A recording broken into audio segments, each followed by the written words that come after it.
Yeah, my name is Will. I'm about 57 years old, so I grew up in the 50s. And so,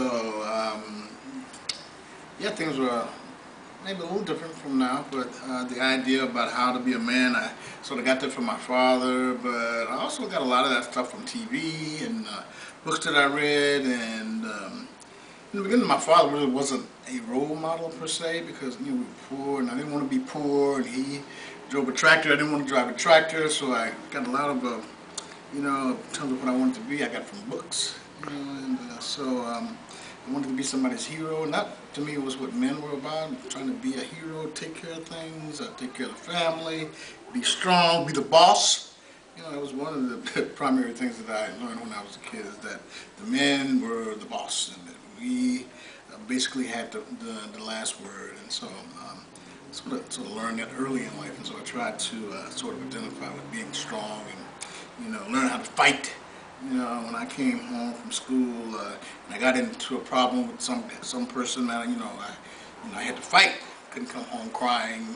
I was the oldest, so that added extra pressure too, in terms of being able to stand up for myself. So that was sort of the way I grew up. So there was a lot of pressure in that regard. But hey, that's just the way it was. And I learned, that sort of was perpetuated throughout my adult life too, was to be able to take a stand and be strong. Yeah, so that sort of was the way it was for me. And then as I continued to, grow into a man, I thought about, power. What does power mean? Money and standing and leisure time. And so many of my heroes were like athletes, because they had status, they had fame, and so those were the kind of guys that I gravitated toward. And I was in the military, so I gravitated toward people who were in those hero positions. And of course that didn't work out for me, but in the beginning those were the kinds of people that I thought would represent what men do. Went into the military at 18, so that was a huge part of my growing up and my influences early in life. But basically in our society, boys don't cry. Boys are strong. Boys are in control, and certainly men are the authority. And so that was one of the things that I learned early in life. Today I'm sort of less attached to that idea, because my experiences have demonstrated that that women sort of have more of a role in terms of ways to be in life. But in the beginning, that certainly was the message that I got, was that men were to bring home the money, they were the breadwinners, and they were the persons who were most responsible for the direction that the family went in.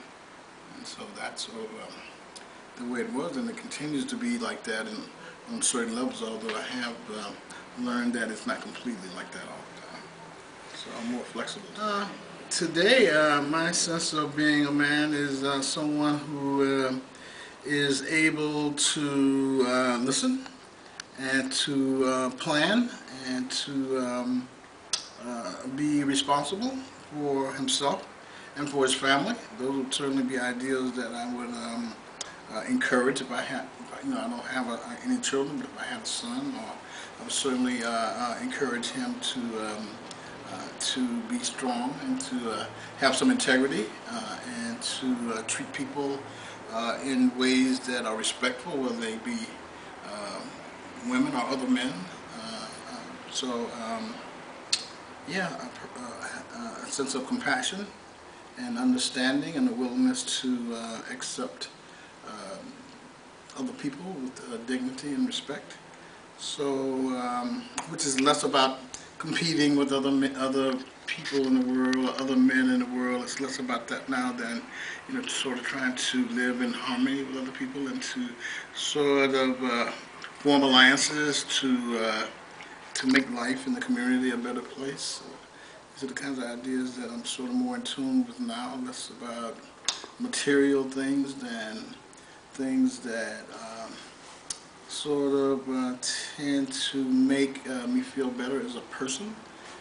not necessarily those things that are attached to the outside. So those are the things that I hold more in regard today.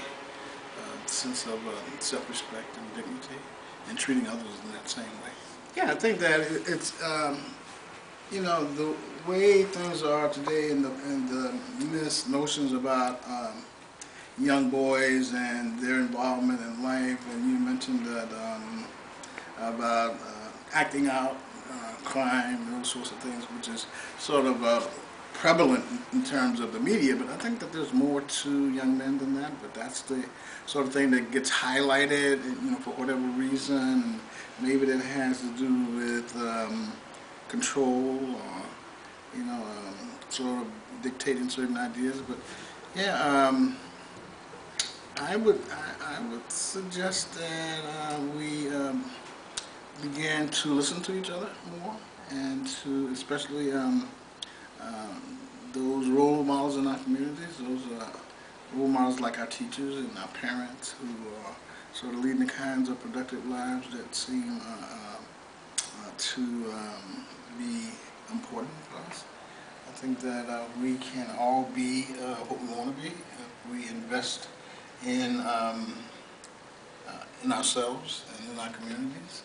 I don't think that our lives have to be destructive, nor do we have to destroy our communities. I think that's important to know, that we need to have a place to live and to be safe, and that our neighborhoods can certainly be those places. Our homes, our living rooms can be places where we can feel safe, and we don't need to act out our emotions, our aggressions on the rest of the world, as a way to resolve our problems from the inside, from inside of those groups of us that sort of understand each other. So I think that a lot of what society sees today is what men or boys are, is sort of a misrepresentation, and designed to sort of lead us in a certain direction in terms of opinions. So I'm not necessarily thinking that that's all. That's very representative. There are enough young men who are engaged in productive activities, school, and taking care of their families, and being very successful in those ways. I think that those things that are negative oftentimes get highlighted. So I think it's important to be critical in our thinking, and to investigate rather than to sort of accept current trends. I think that's important, to be able to think independently and not be so easily influenced by what's trendy.